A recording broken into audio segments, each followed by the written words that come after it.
I know Savannah passed these out to you where you can take the notes. If you'd like a link to the copy, just let me know at the end and I can make sure that we get that to you. Because I know printed out, eventually it's going to get to some small writing. And if you have any questions along the way, just stop me. So the main things we're going to talk about, I'm going to give a brief introduction of the topic in general. Then we're going to go into IPM, pesticides, and we're going to wrap it all up.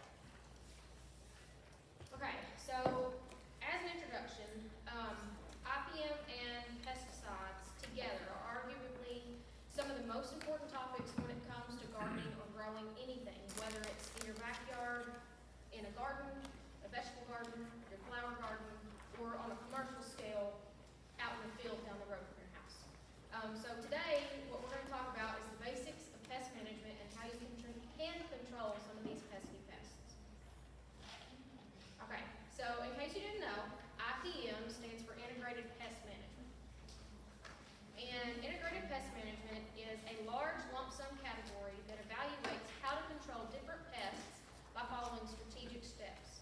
By definition, IPM is considered a philosophy of pest management that focuses on utilizing the best set of tools to suppress a pest population rather than relying on one method. And in that graphic there, I thought was a good way to kind of sum up the amount of time and thinking process that you're going to devote when it comes to realizing you have a pest and how to fix it. An integrated pest management may not even be with your garden. It could be something in your household. You have mice or spiders or little fruit flies. This could also apply to that. Okay, so one thing to go by when making an integrated pest management plan or thinking about a good, I don't know if I necessarily call it a description, but a good thing to try to remember in your mind is the pyramid. So this pyramid is foundation on top of foundation of steps in making your decisions to treat the pest or not. So we'll start at the bottom in that larger block. I call this the foundational block. That is your cultural management tools and design and maintenance. So that's really your most important block before you make any other choices. You can't have this pyramid without that block, and you really don't need to be making any rash decisions in the meantime. So in that kind of lump sum category at the bottom, that includes your plant and soil health management. So wanting to check and see and routinely keep up with your nutrient management through fertilizer, getting routine soil tests, whether you decide to do it every year or every 2 to 3, really up to you in that. Whether you need to manage by pruning or irrigation, tillage, renovating, or even mowing. Another category that fits under that umbrella is weather monitoring. So a lot of times that can depend on, if you look on your seed packets, a lot of times it will talk about physiological maturity or grower degree days. And so that physiological maturity or maturity date is dependent on how many grower degree days there are in a certain time frame. So here, what we normally go by is anything above 50 degrees to 86 degrees is considered a grower degree day. Your plant will grow in that frame. Normally when I think about it, because I'm normally on a commercial side of crops, I think about corn. Corn will not grow unless it's above 50 degrees. So in the evenings in the spring, right after they plant, if it drops down in the 40s one night, it's going to remain dormant until it comes back up. And even in the summer, sometimes you hear people say, well, you can hear the corn growing at night. That is really true because it gets so much light interception throughout the day with the temperature. As it cools down in the night, that gives it time to go. It is running, and there are many days that it can grow inches overnight. On with that, that also comes with your precipitation, watching to see, okay, when is the next rain? When was the last one? How much rain did we have? Because a lot of that's really going to come into play with life cycles of a lot of insects, diseases, and weeds that you may have coming up in your garden. And when you may or may not be able to So if it's gonna rain in 5 minutes, it might not be smart for me to just now mix up my Roundup to go spray my weeds, because I'll get caught out in the rain in the process. You wanna give it a little bit of dry time for the rain to activate it later on, but we'll get into that in a few minutes. Another very important thing to consider is plant selection. Say you found this beautiful tropical plant at Walmart and you want it out by your pool and you want to plant it like in the ground. Well, it'll look great while it's 90 degrees outside for the months of half of June, most of July, and parts of August. Well, if we get any cooler, very cloudy days, it's going to start looking rough, yucky really fast, mostly because it's not meant for here. It's one thing if you bring it inside and take care of it in that manner, but if you're going to try to grow it like a native plant would here, it's really not going to work out well for you. So being very specific with where your plants come from and where you're going to put them in the meantime, what you're wanting to expect from that plant later on. Also, keeping up with education and communication. So coming to programs like this, updating yourself with new information on how to be a better steward, not only of your land, but to know how to be successful at what you're doing. Also, very, very important to make any decisions whatsoever is scouting. If you're not out looking at your plants in the first place, you're not gonna know you have a pest problem. And a lot of times what people don't realize is when they find a pest problem, it's because the plant's already dead. And then it's too late, because then you've already shot yourself in the foot and you didn't pay attention throughout the growing season. You may have been able to stop it if you had realized that back in June, say you had some caterpillars or another chewing, feeding kind of bug or insect starting to chew and eat on your plant. Well, you might have been able to save all the leaves and at least get it farther along. And then that also brings down into your action thresholds. So a threshold is kind of the measurement and the balancing point of life where you decide, okay, is this the point where I need to take action and do something? Is it gonna be worth it if I decide to do something now? A lot of it brings into the economic factor, whether it's gonna bring you a return on your investment. So if you're gonna spend this money to save your plant, is it really gonna save it at this point in time? Are there enough insects, diseases, or weeds in the area? Is it really gonna cause you that much issue right now? And if it is, let's look at the different things that we could do to change that. Whether that means you're gonna have to spray, you're gonna have to physically remove whatever may be going on, or completely managing it, period. Whether you may have to trim off a few leaves or a few branches. It really just depends on the situation, and that's why these plans are so very important and specific to every single problem you may have. So we're going up the pyramid now into physical and mechanical management tools. So your mechanical is definitely going to be your pruning, sanitizing, torching, weeding, and solarization. That's pretty common sense in that era. Physical barriers, that can be your mulch, gravel, row covers, netting, and fences to protect from whatever pests you may have. I've been working on the pepper test plot up here, and I have not sat down and evaluated how I should have set up a pest management plan because I've had deer problems. So going up there today, the deer have plucked off every single leaf from every pepper. So what I need to do now is sit down and evaluate for next year what I can do better to make the efficacy and efficiency of those plants last a little bit longer. And then it goes into habitat manipulation. So that could be, adding pollinator plants, adding plants that are going to be beneficial to certain insects. Your pollinators are definitely going to be your best friends, as you all know already. But there are a lot of other types of beneficial insects, and I know y'all had a class, I believe last time, talking about various insects as well. So having a refuge for them to hang out is very important. On up the pyramid, we're going to go into biological management tools. So that's kind of more, a lot of people consider that your more organic kind of way of doing things, because it's using living things to do the nematodes, microbial pesticides, bioinsecticides, biofungicides, or actual insect predators and parasitoids. That can be a range of things. Also can get pretty costly depending on what you're working on saving at this point. If it's one plant, it may not be worth it to pay to get this nice biological treatment to save that one plant, because otherwise you're just, again, looking at your threshold, is this really going to be worth it? And then lastly, at the top, we're talking about your chemical management tools. This is one that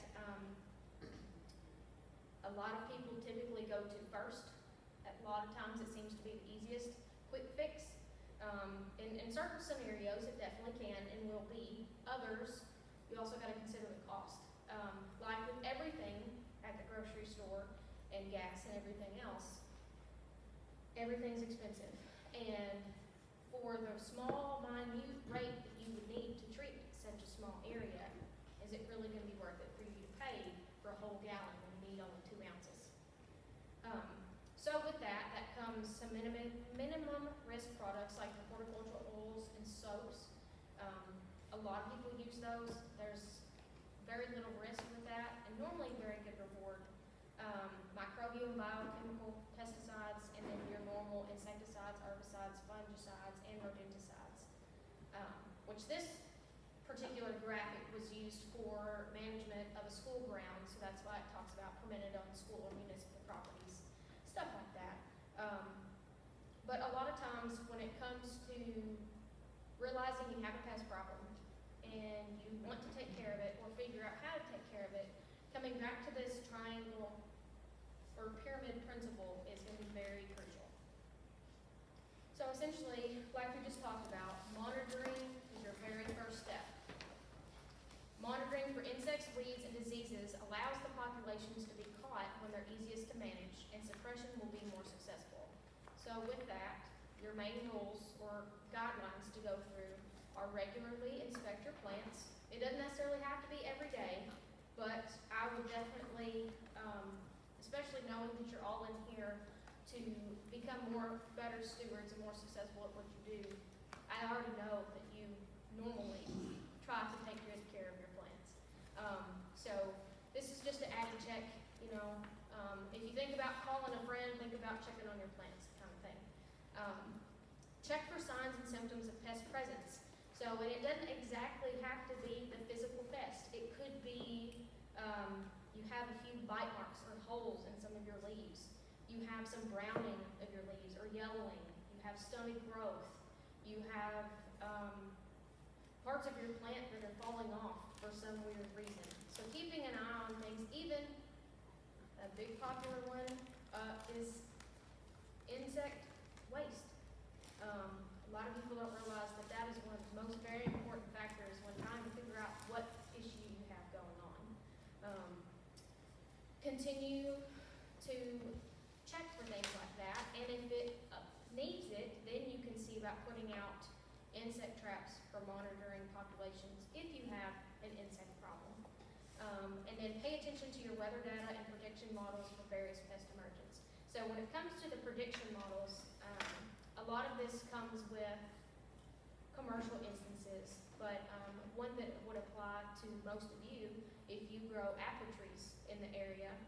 One of the diseases that we are now, unfortunately, in the path of more frequently is fire blight in the early summer. And usually each year, the university puts out a prediction model based on the weather and collaborating with other universities throughout the United States. They can say, okay, it has hit here, it's coming your way, it's following this wind pattern, it's going to get to you eventually. So they can pretty much track the trajectory of where that disease is going to fall. Most of the time, since we sit in the sweet spot of West Kentucky, we usually get hit with a lot of things like that. And that goes with a lot of different things. Whether, for me, I think of corn right offhand. One of the most detrimental diseases to corn comes from hurricane winds this time of the year. At the end of the growing season, when it it's most important for them to get their weight and get their money when they check out. So being able to pay attention to those models and keep in check to prepare your plants for what may come.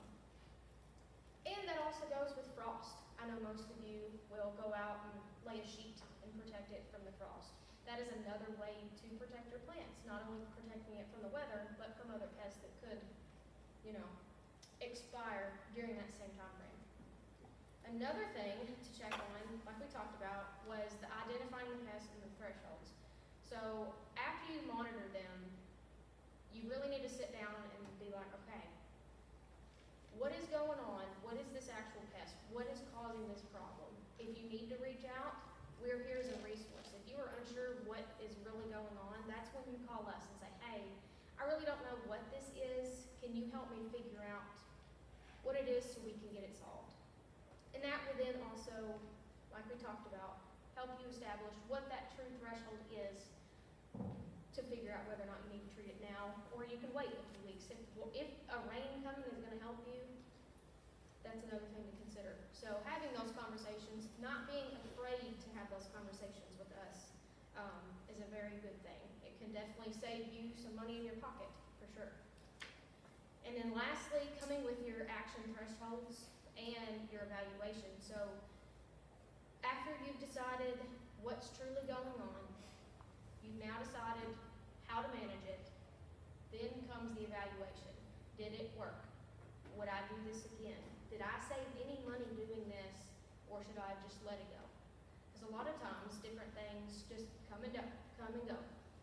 Whether it comes in on the wind, or it just comes by because it's in a weird time frame when random bugs decided to hatch. Just take a breather, sit back, look at the reality of what happened.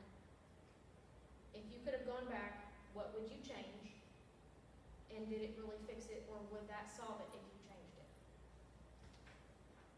So this is essentially the pyramid broke down into the different methods of pest management. You would not have pest management without every single one of those bubbles. It all has to start somewhere.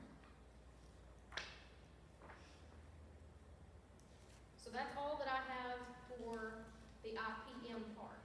Do you have any questions before I move on to pesticides? Okay, cool. So first off, before we can start talking about what pesticides are, we need to truly define what a pest is. So a pest is any organism that is considered harmful or undesirable in its environment. So the main three pests that we talk about that usually warrant chemical management includes weeds, diseases, and insects. So your chemical control is your pesticides, and therefore their herbicides, fungicides, and insecticides are the main categories. Your pesticide types, so like I said, it's just herbicides, fungicides, and insecticides. Herbicides are normally used to control weed populations, and a weed is any plant that is considered undesirable in a specific location. So for you all, if you have a beautiful flower bed that you have strictly devoted all of your time to roses, well, you also have a bird feeder that sits right in the same area, and you normally feed your birds sunflowers. Well, if you have a scraggly sunflower coming up in your beautiful prize winner roses, that's going to look ugly. So that, in that scenario, would be a weed, even though to another person, that may be something appealing. So really, it's in the eye of the beholder at the end of the day. And it goes as far as the eye can see, whether it's a dandelion or in a crop sense.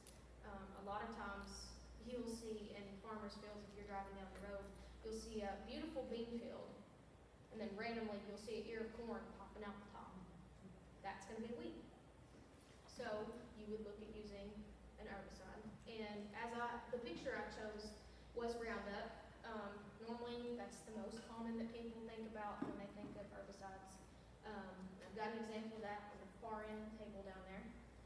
Next in the middle is your fungicides. So kind of in an obvious manner, fungicides are used to control different types of diseases, And these diseases can be viral, fungal, or bacterial. Diseases can be tricky. They're often controlled by the climate. So a lot of the time it's not anything that you did wrong. It's just because of what's going on outside. And whether it's hot and dry or windy or too much rain, a lot of things can go bad fast. So paying attention to when you start noticing problems. Did it happen right after rain? Did it happen because we had a really heavy rain? We got 6 inches in 2 days. Did it happen because we haven't had rain in 3 months? Stuff like that, because that can also help you figure out where the pathogen is coming from. Because most of your bacterial diseases come as a reproductive asset of excess water. If there's any excess water on the leaves, that's just a breeding ground for bacteria and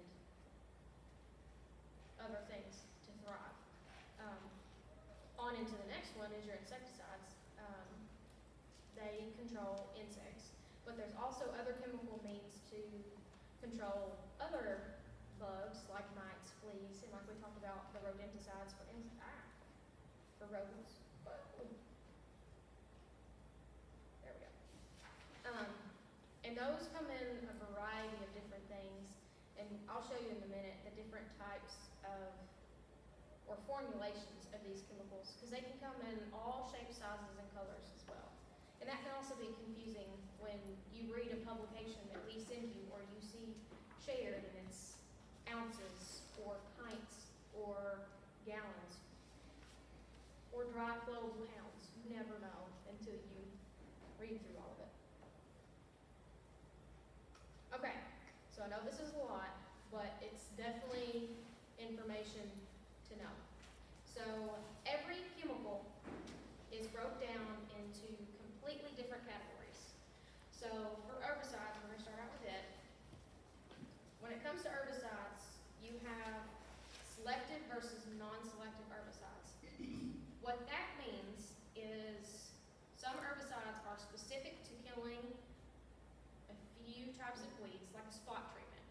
And then you have your non-selective, where they'll kill anything and everything. So I would spray a selective herbicide on the single dandelion in my beautiful lawn. I would not spray a non-selective herbicide on that, because if there is any amount of wind, if my sprayer nozzle is kind of flighty, I could kill a whole circle around me because I was not paying attention to what type of chemical that is. Next is your pre-emergent versus post-emergent applications. So your pre-emergent is going to be doing the work before the weed even comes up, which is a good thing because sometimes that saves us a lot of back trouble pulling weeds. A lot of time people associate that with preen. Preen is one of the biggest ones on the market to use, and it stops germination before it can even start. And then your post-emergent applications are anything after the seedling has come above the soil surface. When it comes to spraying your weeds, don't wait till it's this tall. You want it to be about 2 to 4 inches, at most 6 inches, because I like to look at it as a seedling or a small weed is like a child. So if I gave an adult dose of medication to a child, it's going to affect it a lot differently than it will myself. So you want to get it while it's more active, while it's younger, while it's more susceptible to injury. Because if you try doing it to a plant that is about 4 foot tall, has flowers, or has even already finished flowering and it's putting on seed, it's a lot stronger, a lot hardier. And your best bet at that point is a weed whacker or a shovel. Because at that point you also are at risk of herbicide resistance. Because that's when they take on the genetics to share to their offspring of, oh yeah, you see that stuff? It didn't do nothing to me, I'm giving that to my kids. So then they can be strong and resilient for the rest of their lives. to mode of action. So mode of action is, for me, cool in a way, because I nerd out about that kind of stuff. But it is the exact spot in the plant where the chemical is going to affect. So each chemical is different in what it targets. Some cause damage to leaf cells, causing them to dry up. Others reduce nutrient intake. Some of those interfere with the plant's ability to conduct photosynthesis normally, which is most of you, if not all of you know, plants can't grow without photosynthesis. It wouldn't happen. So if that's being inhibited, they're not going to grow anymore, and it's going to kill them pretty quickly. The mode of action, usually dictates where it's going to affect the plant and how often it needs to be used. So an accurate amount of that herbicide must move to the site of action to produce the desired effect. So this chart here, I know it's small to see, you can come and look at it at the end. This is the old herbicide classification chart, broke down into every mode of action and site of action. So some are growth hormone regulators. They affect the auxin, which is a growth hormone. Essentially short fires the plant and makes it stop growing. It stunts its growth until it just fizzes out. It works in a similar fashion for insecticides, and we'll get to that in a few minutes as well. And then, of course, there's always going to be outlying factors when you spray anything. So, like that could be your temperature. Is it really hot? Is it really humid? Is it really dry? That has a lot of things to do with your efficacy of that spray. So if I picked to spray when it's really humid out, and I'm not very careful about where I apply it, or even if it's humid and windy, the biggest issue across all aspects of agriculture, whether it's in your backyard or the field across the road, is off-target drift. It's the most damaging because it's the one you can see first, and it usually doesn't take very long to do it. So off-target drift is essentially where the spray particles lift in the air and carry and set down elsewhere, the place you don't want it to go. Previous to this job, I worked for an ag retail company, and we had a lot of tobacco farmers. Tobacco is a broadleaf plant, and if you spray something like 2,4-D, that's going to kill it pretty quickly. So there were multiple instances where there would be farmers with young corn that they would go over the top with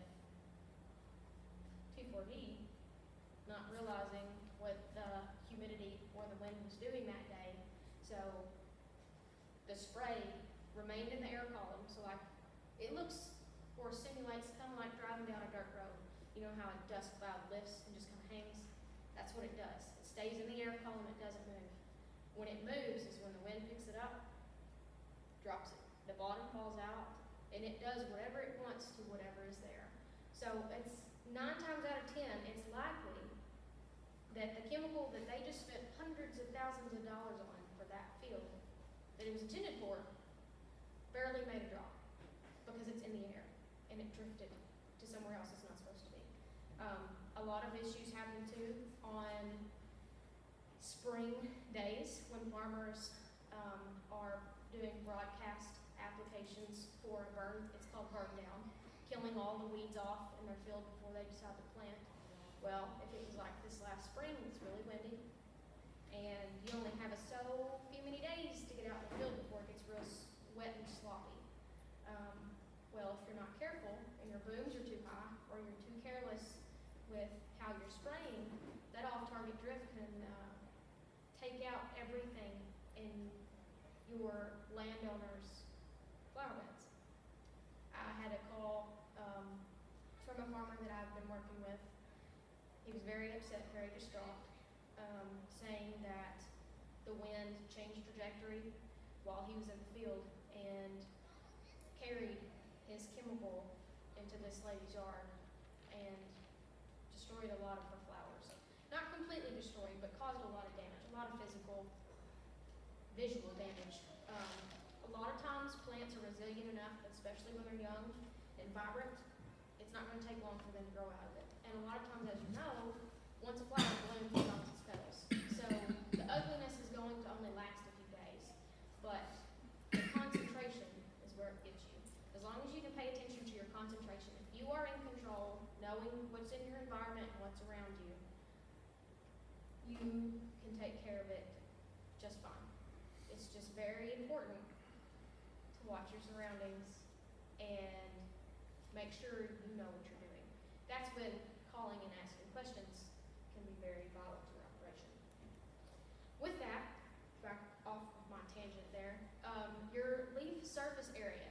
So depending on the size of your leaf, that could have a large impact of whether or not that chemical is going to work really great. If you don't wet the surface area enough, it might not work very well. If you only kind of dust it, kind of wave over it just a little bit, you're not going to get a whole lot of good use out of that chemical. So you just wasted a pint to a quart on something that you barely sprayed because you're waving it around like a wand. Being very precise, very careful is very important when it comes to spraying any kind of pesticide, whether it's herbicide, fungicide, insecticide, all of the above. Another important part when it comes to your leaves is your leaf height. So the surface of most leaves are very different. Some are hairy with pubescence. Others are waxy. They have a waxy cuticle. So normally, the one that's going to be the hardest to treat is the one that has a waxy cuticle because it just kind of beads up and rolls right off. So at that point, half the time your best bet is to get a garden hoe or get your good heat pad and gloves out and go do it. Because at the end of the day, you're going to be fighting a losing battle. And then, of course, making sure if you're going to be spraying a lot, there's certain additives like surfactants and adjuvants that come along with different herbicides to help the efficacy, help it to hold on to those plants a little bit better. So being very particular about which ones you use, if you use any.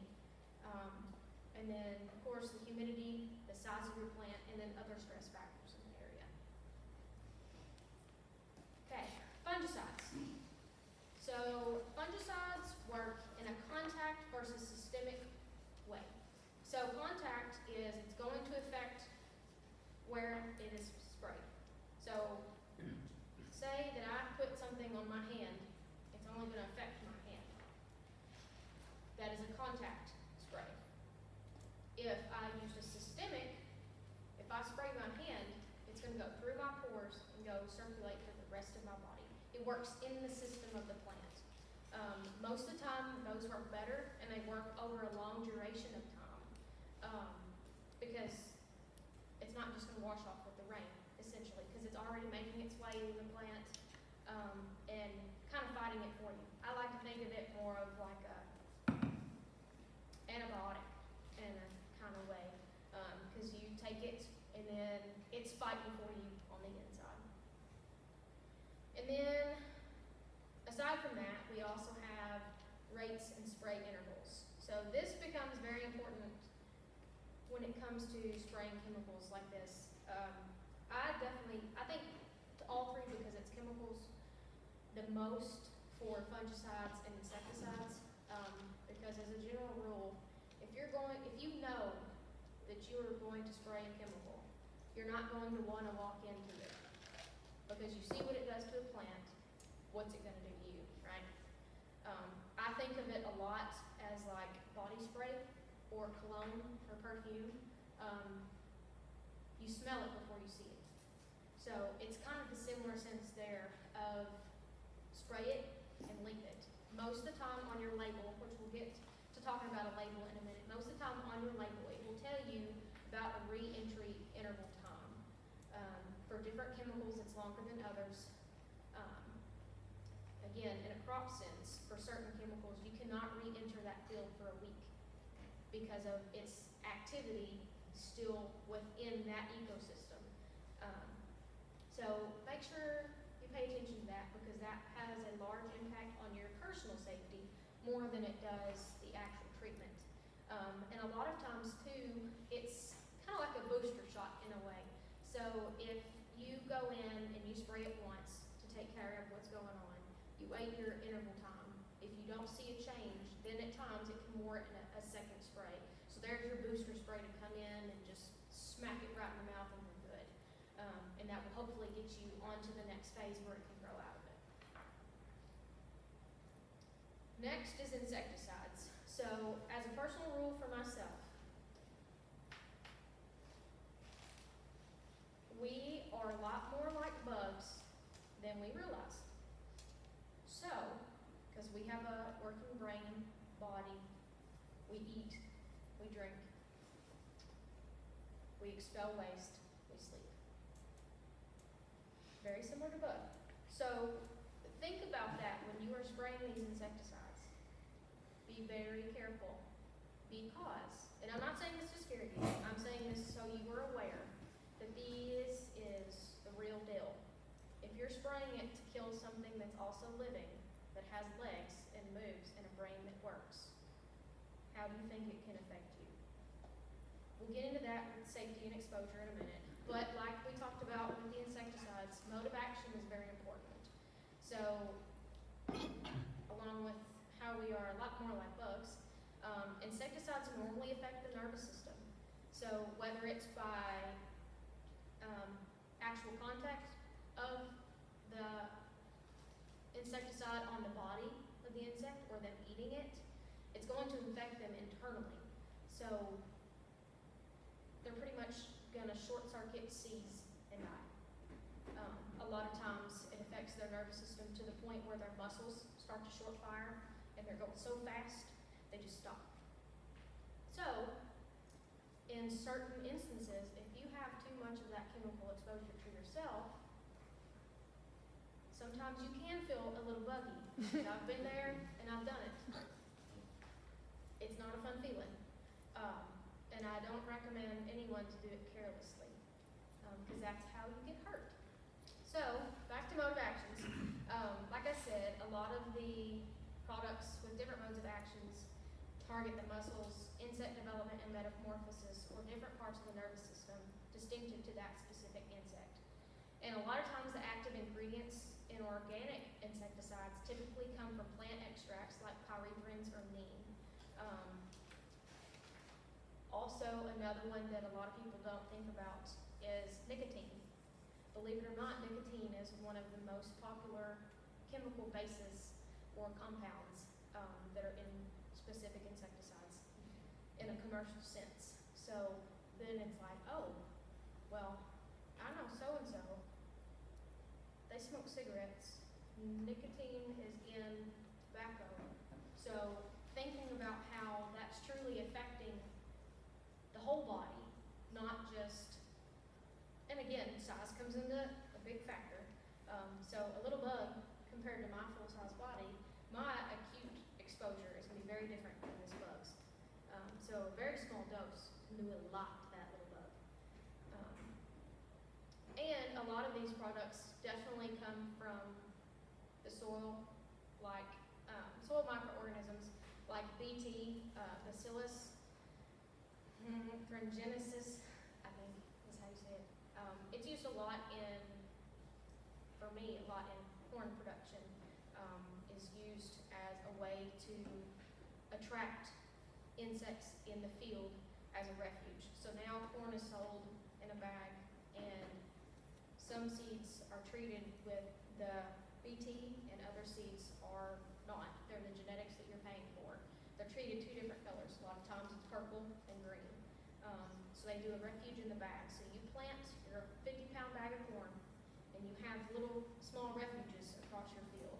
So that BT kernel, that one stalk of corn, is where those insects can come to and can infect, eat, do whatever they want to that plant, but it's not going to affect the rest of it because they have a refuge to go to in that field. So it's protecting the rest of your crop, but it's giving them somewhere else to go. And then, of course, other plant fatty acids, like insecticidal soaps, which are used very often.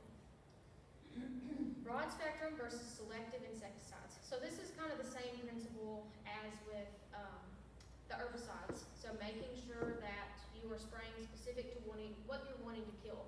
Are you wanting to kill everything, or are you wanting to kill one or two insects? And a lot of times this becomes a hot topic, especially now with all of the buzz around pollinators, because they're so beneficial and we want to keep them, but also having people realize, okay, if I spray this product, is it going to kill the bees that my neighbors are raising? Or is it going to affect the bees that I have right here at my house that are pollinating the rest of my plants and my fruits and vegetables and everything else that I love so much? So also, again, with those thresholds and your pyramid and your planning, what are you wanting to control and how are you going to control it?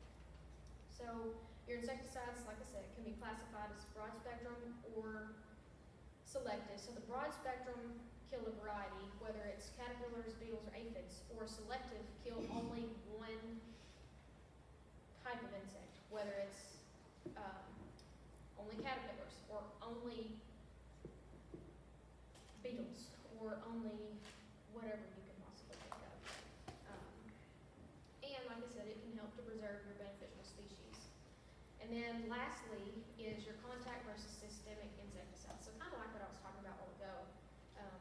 So whether or not the insect touches it with their skin, so like I said about my hand, so this is going to be contact. If they eat it or ingest it in any type of way, it will be systemic. So then it will work through the rest of the body.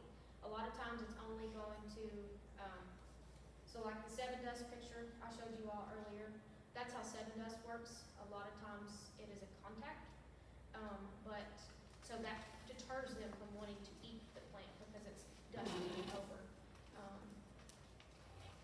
Especially with soft-bodied insects, it burns like I don't know what. So that is a big deterrent for them, and oftentimes it will kill a soft-bodied insect a lot faster than it will to deter your other insects. Okay, so now what I want you to do is pull out your pesticide label that Ms. Savannah gave you all. Pesticide labels can be very difficult to read. For the longest time I hated them, and I would just ask whoever I worked with, how much of this do I really need to mix up? So, and a lot of times there's so many pages too, you don't even know where to go to find what you're looking for. So, today what I'm going to try to help you do is try to find some of that information you could use before you can start mixing and going. So, on your first page, in the big letters, Roundup Pro, obviously that's the title. Below that it tells you what kind of pesticide it is. It is a herbicide. Below that it has Group 9 herbicide. So that is your mode of action right there. So let me just see. So Group 9 is a EPSP synthase inhibitor. So it affects your nervous system, or their nervous system of the plant. So then, a lot of times, when it comes to research, or if you decide to say, okay, I have this issue, I'm going to Google how to treat it. So you Google it, how to treat whatever this week. And it says you need to have this active ingredient. So then you can go down to the section under number 1 that says ingredients. That's your active ingredient list. Pay attention to that always. It is very important when knowing then later on, okay, what did I actually spray, and is it going to cause harm to anything else that I have around me? Below that, in section 2, is your important phone numbers. So that's going to come into your safety factor. If you ever have any issues, if you have a spill, if you accidentally get it in your eye, if you knock it over and it leaks and it goes down into a storm drain, those are the numbers you need to call. In big letters on the right side of the top, you see caution. That brings me to here. Pesticide signal words and symbols. You have 3, nearly 4 main words to look for. The least lethal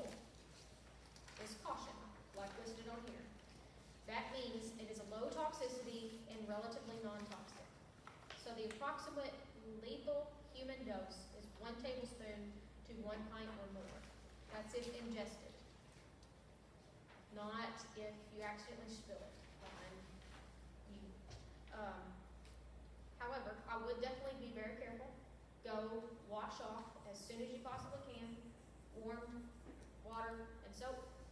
Do not wash your clothes that are covered in pesticides in with your family's clothes, because then you just gave them acute toxicity to whatever you may have sprayed out there.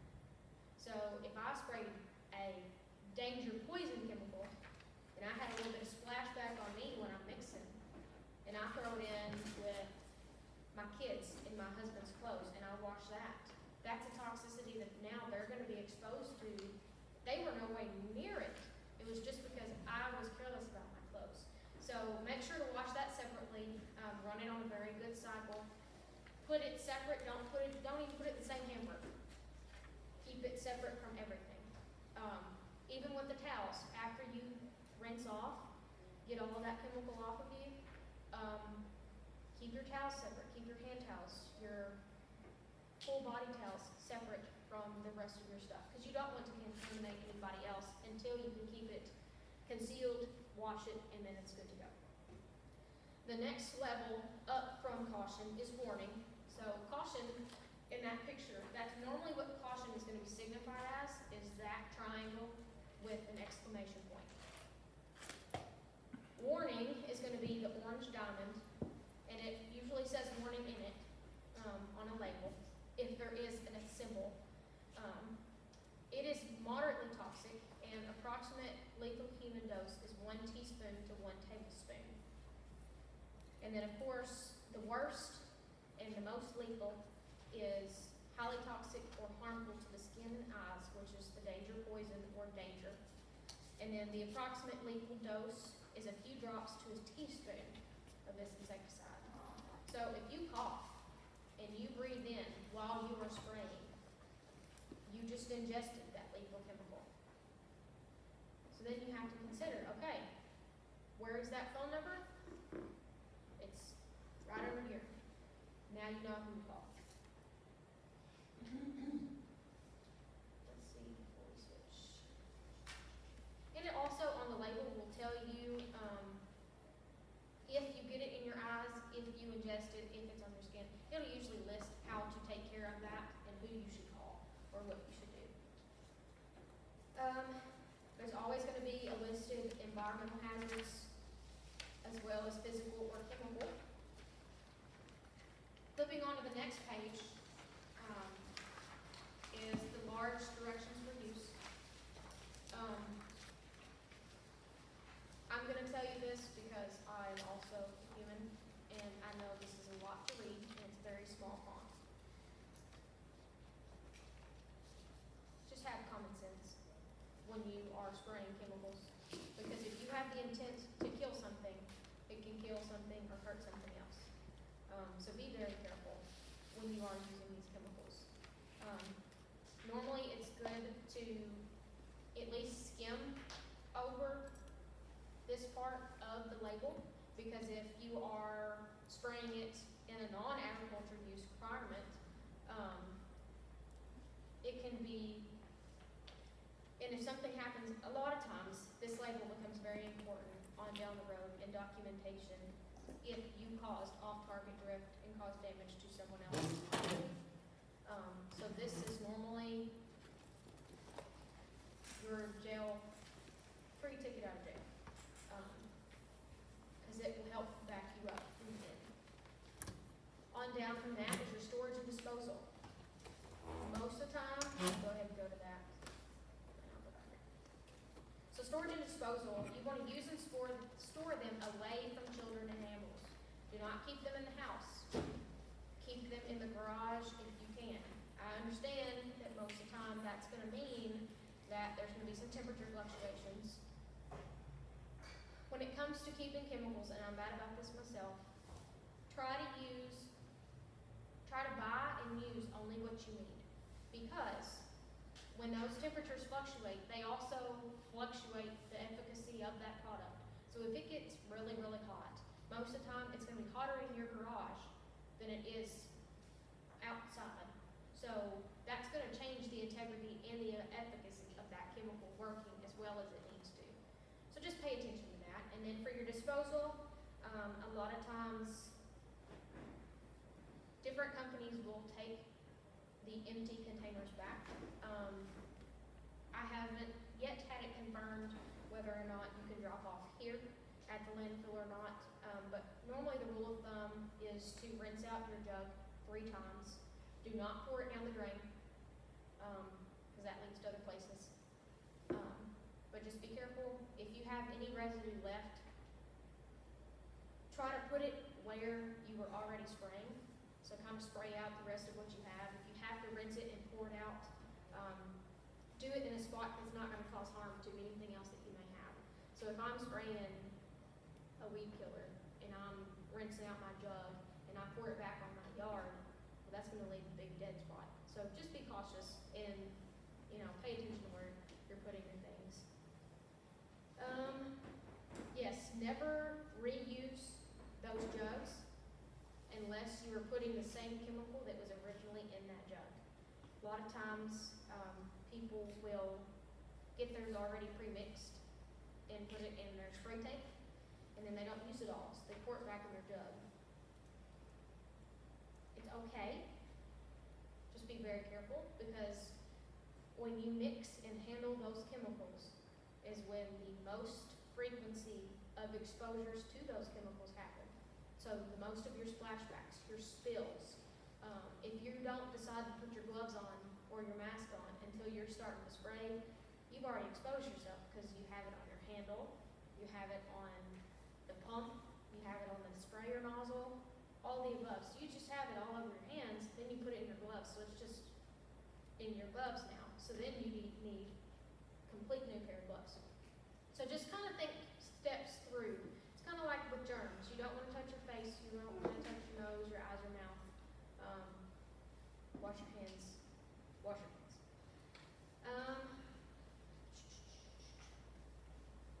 You can flip through a lot of this, and we can go to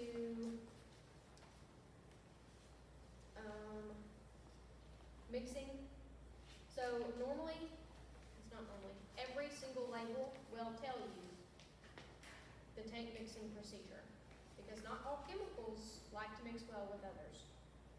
It's kind of like an oil and water situation. Not everything mixes well together, and a lot of times certain additives in chemicals, or even the chemicals themselves, are made of an oil. So if you're mixing it with water to spray it, you want to make sure that it is agitated enough to do its job, that it's not going to just all collect in the bottom of your sprayer and you're only spraying water. Same goes for products that are really kind of chalky and really heavy when they're not in solution.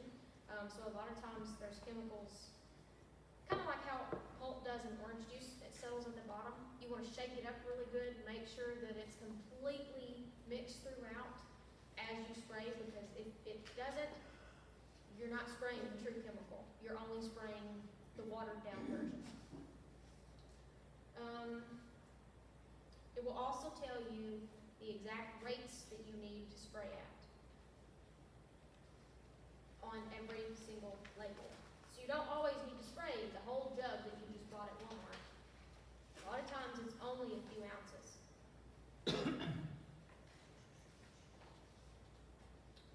Also, it will tell you what this product will treat.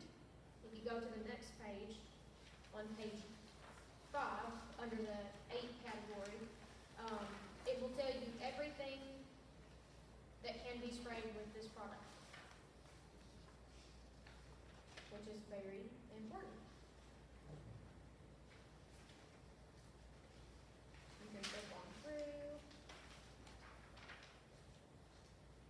Now to page 8, under the 9 section, weeds control. This tells you every single weed it will control, from annual to perennial, as well as woody type stems and trees.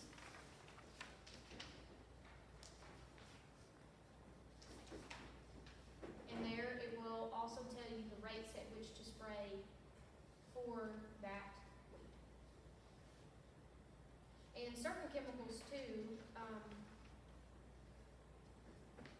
you whether or not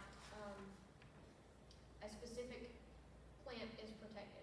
So a lot of times, if you're wanting to spray something, say I'm wanting to spray something on my pumpkins. Well, I want to make sure that pumpkins are listed on the label and they are not going to be affected by this chemical. Because I don't want to spray an herbicide in my pumpkins and it kill my pumpkins. I want to spray something that's just going to kill my grass. So I'm going to be very selective with what I choose and make sure that broadleaf control is, listed in the way that I want it to. And the same goes for insecticides and fungicides both. It will tell you the same with other insects. A lot of times now there's a cautionary statement on protecting your pollinators in that as well. So that's all that I have for the label. And get back to the PowerPoint now. So like I said, there are a bunch of different types of pesticide formulations. So around the thing, it starts out with emulsifiable concentrate, which is a liquid formulation. That's your most common. That and your flowables are your two most commons because they're liquids. You also have your dry granules, soluble powders, wettable powders, and dust. A lot of people don't realize that when they're mixing dry products, whether it's a dust, wettable powder, or soluble powder, you ingest more in that way than you do any other chemical. Because if it is introduced to the air in any movement, in your inhale, you're going to be breathing that in. So it's very, very important to not do it in a closed space and to make sure that you are wearing a face mask or respirator when doing so. It can literally save your life. So then it takes you to sprayer types. These are most common for household sprayers. You have your hose-in sprayers that just essentially screw in to your water hose attachment sprayer. Your compressed air sprayers. Compressed air and hand pump sprayers are both pump-induced, regardless the size. They're both similar in size normally, but you can get much larger of both.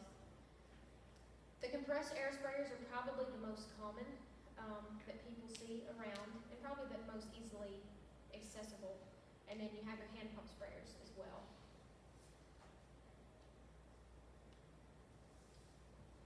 Back to finish this one.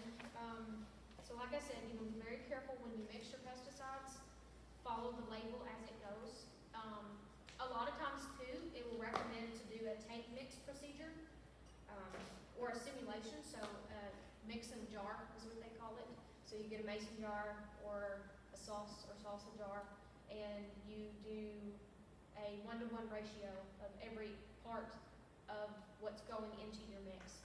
So you do a test run. You just put those, whether it's a tablespoon of water, tablespoon of your chemical, and if you have an adjuvant, additive, or oil, you can add that in, shake it, see if you need to add one before the other. Because other times too, you can have issues with them not mixing because you put one in before the other. Kind of like with other chemicals, if you mix one the wrong way, it can cause an explosion if you're not careful. I know that when I mix I know you Roundup from time to time, I'll put the water in first. Yeah. Because if you put the chemical in first, then you put your hose in, and it foams up, Yes. and you can't get your, Yes. it's not safe. And then that would be a use for an adjuvant. There is a defoamer adjuvant that there helps is? with that. Oh, I didn't know that. So now I just fill it, Mhm. and then I put. Yeah, whatever. and that's another good practice too, because then putting your hose in, you've just contaminated your entire water hose. So when you come back and water your flowers tomorrow, you're gonna have that on your hose. So yeah, I'm glad you changed that. That's a good see. You're working on your IPM. Already have your plan going. With that, another big important part is to clean your equipment. So say I just sprayed my Roundup 2 weeks ago and I didn't clean out my sprayer. It's still likely in the line, but now I'm gonna go spray for these bugs that I've got. I've got Japanese beetles on my roses. I don't like them. So I'm gonna go spray an insecticide now. Mix it in the same sprayer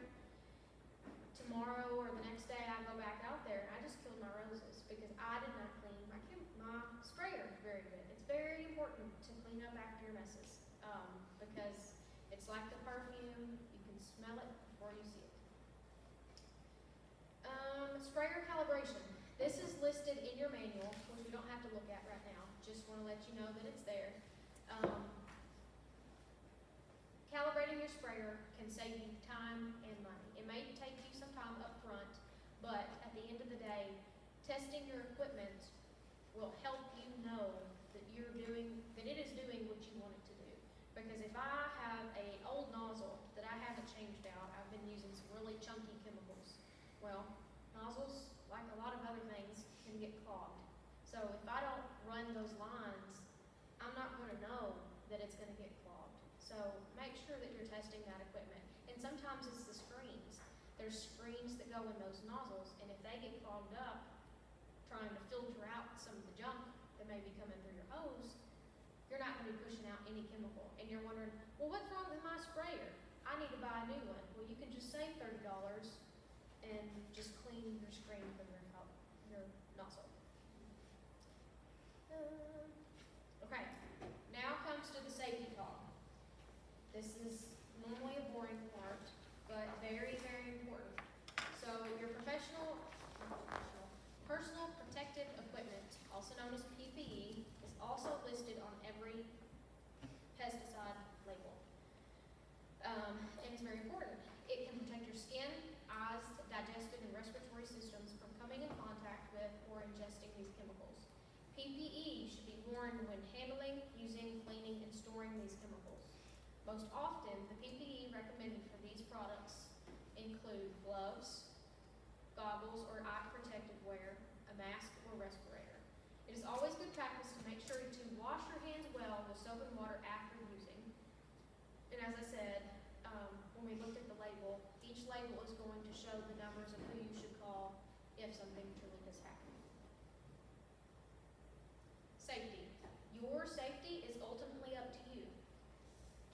Safe use of pesticides involves self-protection and knowledge of proper techniques for mixture, application, cleaning of equipment, storage, and disposal. You also need to be able to recognize the symptoms of pesticide poisoning.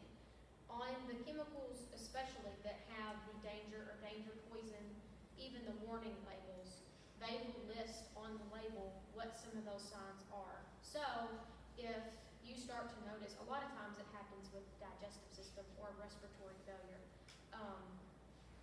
or just difficulty in function in general. It may not be anything serious up front, but if you start to notice you're feeling a little off, start thinking back to what you did that could have, caused some of that.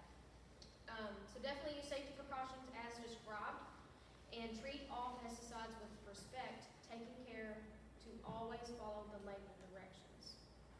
Respecting it will save your life. Will save your kid's life, your family's life, and your neighbor, and even your pets. A lot of people forget about the pets that go out to the yard to go potty. A lot of times, toxicity to pets is a really big thing, especially if you just spray Roundup and your dog's got a stomach ache, so it goes out and takes a couple mouthfuls of grass. There goes your exposure. So if you start noticing something different with your animals after you spray, and you know that you've sprayed, or within a certain few day interval between your spray and no rain, know the signs, know the symptoms, and just be cautious, be careful. Let other people that you live with or live around you know that you're going to be doing it. Myself, I am bad about just running through the yard without shoes. Your feet are one of the quickest receptors to the rest of your body. So if I walk barefoot on my lawn that's just been sprayed, I just got some pretty good exposure right there. So definitely pay attention to your surroundings, listen to what other people say. Don't just kind of throw it in the garage and I'll get it later. Really do take care of it now, because it could keep you from a lot of pain later on. So to conclude, integrated pest management and pesticides work hand in hand when managing specific pests, and it's very important to monitor your plants before you decide to address it, and make sure to follow your steps for a best plan of action. Don't forget, your safety is your responsibility. And thank you. If you have any questions, I'd